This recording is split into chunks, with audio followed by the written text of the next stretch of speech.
Have you done something important, even though it wasn't right? Already took a step that seemed to be the next logical? But did your heart shouted the opposite? If you have already felt it, know that you are not alone. Sometimes we make decisions that seem correct in the eyes of others, but silently move us away from ourselves. And today, you will hear a real story. A story that may seem like yours, either your mother or your best friend. Before we start, let me tell you something important. Listening to English stories is one of the most powerful ways to improve your understanding. When you listen and feel, you understand much more than words. You understand emotions, intentions, feelings. Then pay attention to the audio, and if you are difficult, follow with the subtitles. The most important thing is to allow yourself to dive into history. This is a story written to help you better understand English, but also to touch your heart. And if you get emotional, identify yourself or reflect. Don't keep it just for you. Comment down here, share your experience.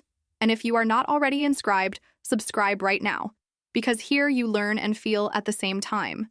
Now, take a deep breath, because what you will hear is strong. And it starts like this.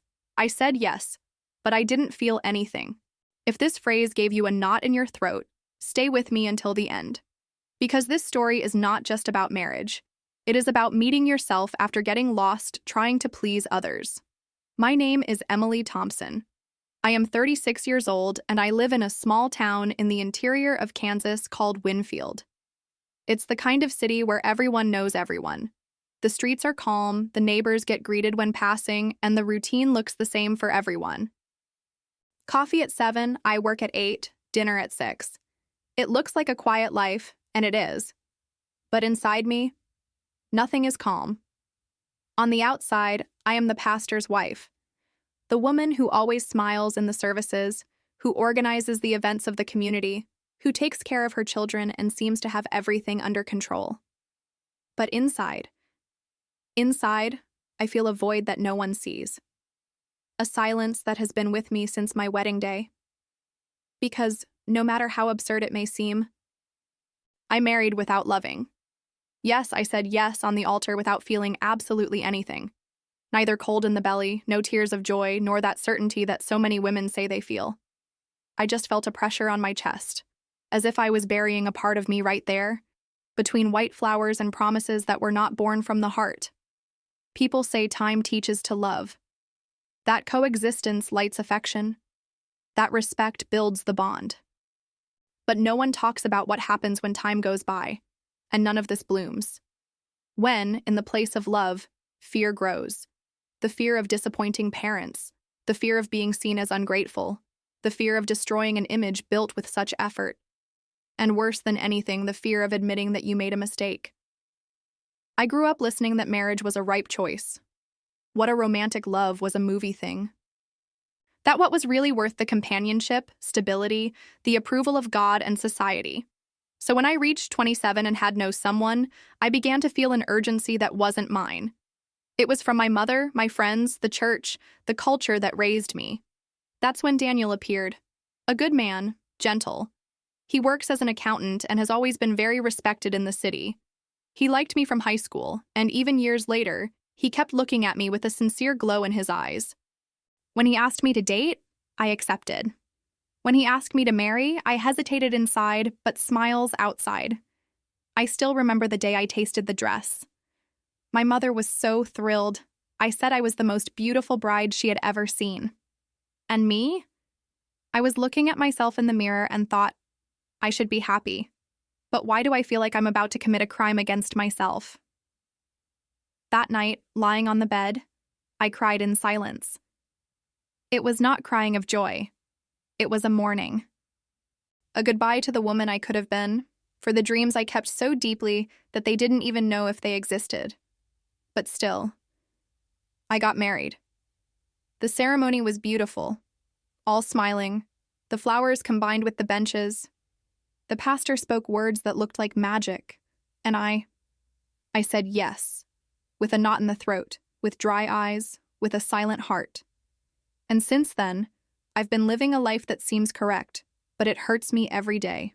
I wake up, make coffee, take care of the house, play with my children. I accompany my husband in the appointments.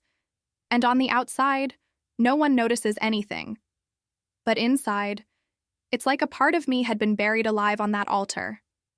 Many people think that those who live like this are weak, that missing courage. But what is really missing is permission. Permission to feel, to choose from, to say no. And I never felt that I had this permission. But today, after so many years, something began to change. A small spark. A question that again haunted me. What if I could go back in time? I would have said yes. This is the story of why I went to marry without loving. But this is also the story of how, gradually, I began to find my own voice. A voice that had been silent for a long time. And that's how it all started. My childhood was simple, but sweet. I grew up in a blue garden house in front and balance in the back. My mother, always on apron, sang hymns while cooking, and my father was a man of a few words, but firm hands and warm hugs. On Sundays, we were all going to church. We were in the same bank. And after the service, my mother prepared her famous roasted chicken with potatoes. I was an only child, which made my parents concentrate on me all expectations. But I never felt it like a weight, at least not in childhood. I liked to please them. I would like to be the obedient little girl, the one who took good grades, who helped in the kitchen and said, "Yes, ma'am," with a sincere smile. At school, I was not the most popular, but I was dear. The teachers praised me and said that I would be a great woman. I believed it. I remember when I was about 8 years old, I asked my mother what love was. She replied that love was to do good, take care, respect, be next door in difficult times. And I grew up thinking that was it. What love did not need butterflies in the stomach, or rapidly accelerated, that it was enough to fulfill the role they gave you, and do it with dignity. In adolescence, I started to realize other things. I saw my friends falling in love, suffering, writing diaries full of confessions. Some cried for boys who barely knew their names. Others were involved in intense and troubled relationships. I watched everything from afar. I never went to throw myself with anyone. I never felt that fire they spoke. Maybe out of fear? Perhaps because I learned what passion was dangerous. When I was 16, I fell in love for the first time. His name was Brian. He was an older year, played on the school team, and had an easy smile that made all the girls sigh. But he never looked at me how I looked at him. And I never had the courage to say what I felt. He graduated and left. And I got a tight heart and a silent lesson. Loving without being loved hurts. Better not to love. It was more or less at this time that I started building an invisible wall around my heart. I smiled, it was kind, I participated in everything. But it didn't let anyone really get closer. I got involved in too short dating, without great emotions. Good men, educated, but without connection. And yet I forced myself to continue. Because everyone said I was in the age. That I had to think about the future. That time goes by fast. Then came the first great rupture of my life. My mother, my safe haven, got sick. Cancer. And when the disease arrived, she arrived as a hurricane. Fast, devastating, cruel. In 6 months, my mother is gone. I was 21 years old. And there, in that hospital room where I held her hand for the last time, I felt that something inside me broke forever. The pain was so great that I closed myself even more. I went back to the blue house alone.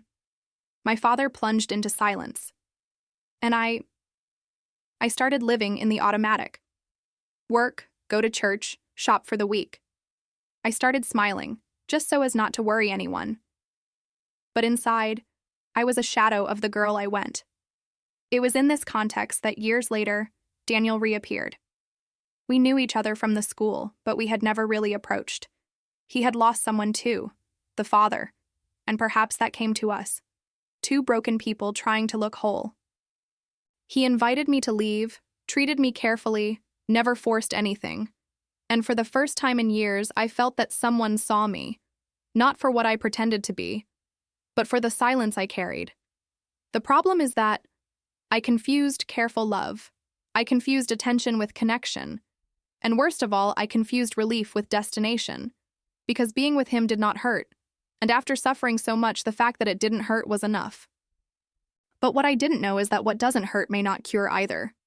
And so I found myself trapped in an idea that was not mine, a marriage that seemed right in everyone's eyes, except mine.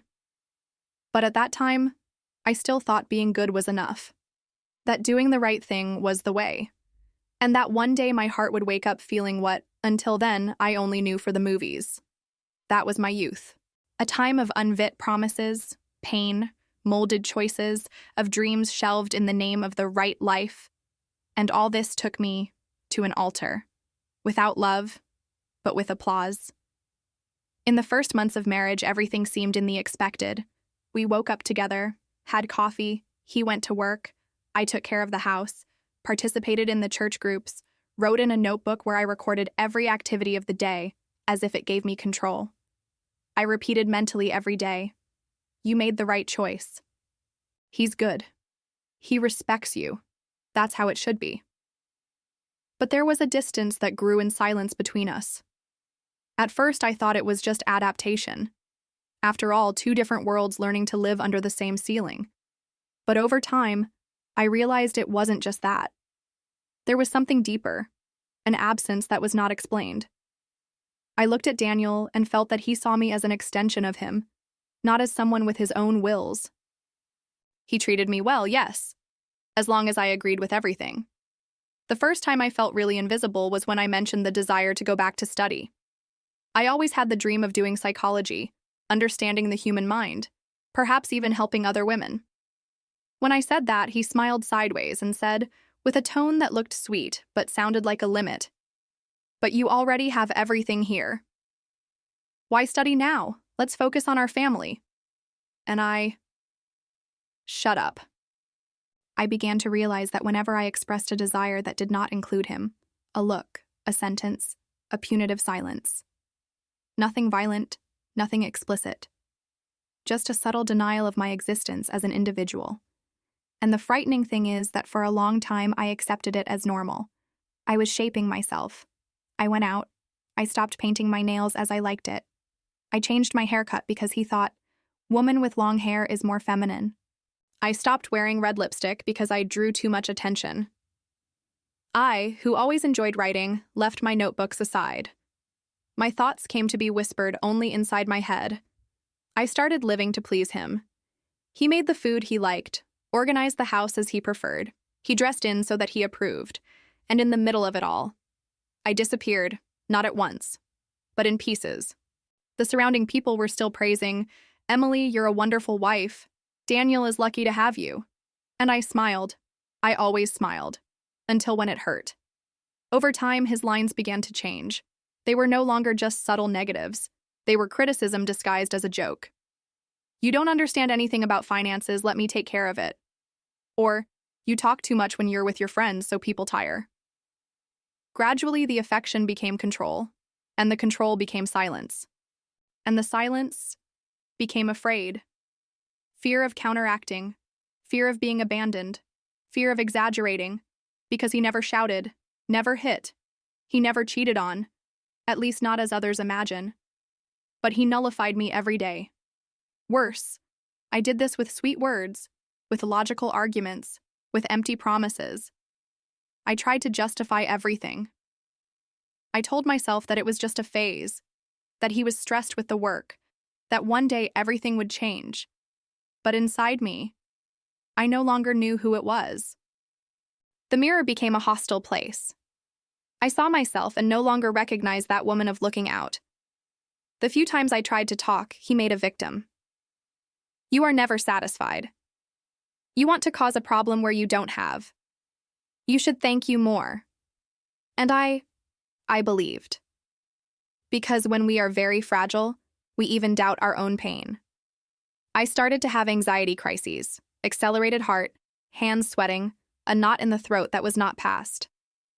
Sometimes, in the middle of the night, I cringed on the bathroom floor and cried softly, afraid to wake the children. I was dirty for being so unhappy, even though I had a perfect life in the eyes of others. The church, which was once a refuge, became a prison. I sat at the banks and listened to preaching about submission, patience, forgiveness. I felt guilt for wanting more, for dreaming freely, for desiring love. A love that I never felt really. I thought that was being mature. That being adult was swallowing the pain and moving on. That was what my aunts, my grandmother, my mother had done. But somewhere inside me, a small voice still resisted. Almost imperceptible, but alive. That voice whispered, "You deserve more." But I wasn't ready to listen yet. It was on a Tuesday of March. The morning was common, the sky clean. The children had gone to school and I was washing the dishes when I heard the door knocks hard. Daniel entered the house in the middle of his work, something he rarely did. It had a red face, the heavy breath. He came to the kitchen and threw his cell phone on the table. He looked into my eyes with that hard expression I already knew. But this time, it was different. "Did you have been talking to Melissa?" he asked. Melissa was my childhood friend, someone I had met months earlier in a prayer group. She had undergone a complicated divorce, and somehow our conversations became small refuges to me. I never told you everything, but I fell a few times about how much I was suffocated. I tried to answer, but my voice failed. And then he shouted. He shouted for the first time. He shouted as if I were a traitor, as if my desire to have someone to hear my pain were an unforgivable offense. His words hurt me more than any slap could. "You are ungrateful. I give you everything. I protect you, and you shame me badly talking about me." I, trembling, tried to explain that I just needed to talk to someone who was feeling alone. But he didn't want to hear. He threw the plate on the floor, broke, and it left again, knocking on the door so hard that the windows of the window vibrated. That day I spent hours sitting on the kitchen floor. The sound of broken glass seemed to echo inside me. That's when I understood. What I called stable life was slowly killing me. I cried until my throat dry. Then I got up, scanned the shards, cleaned the floor, showered, and went to the kids. But something was already different. Something had broken, not just the plate, but the illusion that I was safe. In the following days, Daniel got colder. He started to ignore me, to lock himself in the room, not to drive more than 2 or 3 words a day. And I, for the first time, didn't try to fix it. I didn't apologize. I did not beg for affection. I just watched. In silence. Feeling something I didn't know for a long time. Clarity. I started writing again. Small excerpts, memories, fragments of whom I was one day. I started walking alone in the mornings while the children were at school. Sometimes I just walked around the block, but it was like breathing again. Each step reminded me that I still existed. It was in one of these walks that I decided to seek help. I contacted a social worker from the neighboring city. I explained my case with fear, with shame, but she heard me. And for the first time, someone looked into my eyes and said, "You're in an abusive relationship, and you have the right to get out of it." This phrase changed everything. I started to discreetly attend a support group for women. There I heard stories very similar to mine. Stories of long silences, constant nullities, subtle violence. But I also heard stories of courage, of women who resumed from scratch, who raised their children alone, who rebuilt their own self-esteem after years of darkness. And then, I made my first real decision in years. I left. Not at that moment, not in a hurry, but with planning, with support, safely. I talked to my sister who lived in another city. She didn't know about the seriousness of things, but she welcomed me without hesitation. He said I could go there with the children, that she would help me until I could get up. I returned home that day with a fast heart. But for the first time, it was a fear that moved me, a fear that pointed to freedom, and not to the prison. The following week, Daniel had an outbreak again, smaller but still cruel. This time I didn't cry, I didn't despair. I just looked at myself in the mirror, with my eyes red and tired, and thought, this is not love. This was never love. And I don't need it anymore. It was there, in that reflection, that I found a part of me. In Emily that resisted. In Emily who, even in fear, was willing to choose her life. We left on a cold autumn morning. The leaves covered the sidewalk, and the cloudy sky combined with what I felt inside, fear and relief at the same time. I put the bags in the trunk of the car, straightened the children's backpacks, and took a deep breath. Daniel still slept. I didn't leave a note. I didn't scandal. I didn't need to explain. I just went. I arrived at my sister's house in Topeka in the late afternoon. She welcomed me with tears in her eyes and arms open. In the early days, I cried a lot. Not for the longing for him, but for the mourning of life I built on fear. For the guilt I carried without deserving. For the time I stopped loving myself. The children were surprised at first, asked their father, the old school, the toys that were left behind. But gradually, they were adapting. Child is light. If we affect, they bloom again. And so, in some deep corner of my being, I started to flourish. I started working as an attendant in a small flower shop. Nothing glamorous, but that's what I needed. A place where no one knew me, where I was just Emily, not someone's wife, not the woman who made everything right, but a woman starting over. Gradually, I was rediscovering in the small routines, choosing flowers, organizing bouquets, talking to customers. Each day, a petal of my identity was opening again. I went back to study. Not at the University of Dreams, but in a simple online course. Psychology. What I had buried years before now gave me strength. I read at night after the children slept, and each page was like a mirror. I recognized myself in the pain, the trauma, the reconstructions that the text described. And most importantly, I realized that I was not alone. Gradually, I allowed myself to speak aloud. I was abused emotionally, saying that hurt, but released. And more than that, I gave me responsibility. The responsibility of not coming back. Never romanticize what hurt me. After almost a year, Daniel appeared, discovered where I was, and came to the city. He said he loved me, that he had changed, that he missed his family. He cried, begged. For a few minutes, that old fear tried to tighten my chest again. That ancient fear of disappointing, starting over alone, being wrong. But I looked at him. And for the first time, I felt nothing. No anger, no love, no guilt, just empty. And it was in this void that I found my freedom. He told him calmly that he would not come back, that I had spent too much time trying to be someone who wasn't, that he deserved to be happy, but that this happiness would not be to me. He looked at me as if he didn't understand.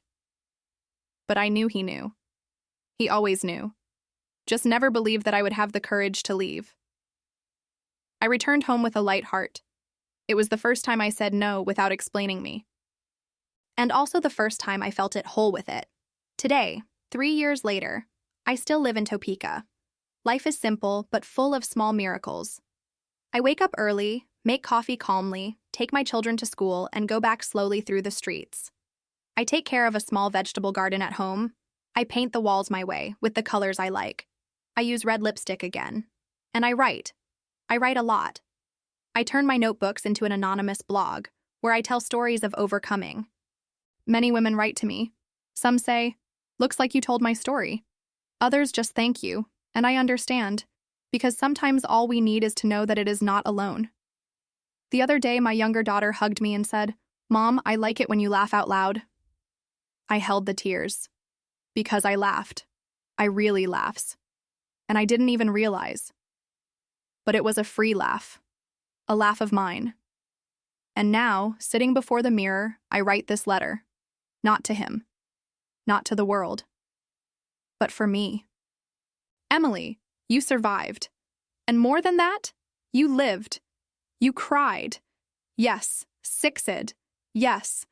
But now you sing. Now you choose. And everything you have lost. It's not bigger than what you recovered. Your essence. If you heard this story here, I thank you. And I say to you, true love does not hold, does not go out, it does not require you to destroy yourself.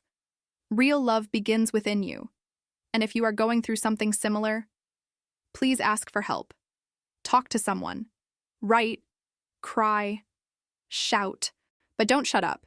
You were not made to live a colorless life. You were born to be whole. And if this story has touched you in any way, leave a comment. Tell me what you felt. And if you want to hear more stories like this, you subscribe. Here you don't just learn English, you learn about life. Until the next story. And never forget, you deserve much more than just survive. You deserve to live, with truth, with joy, with love.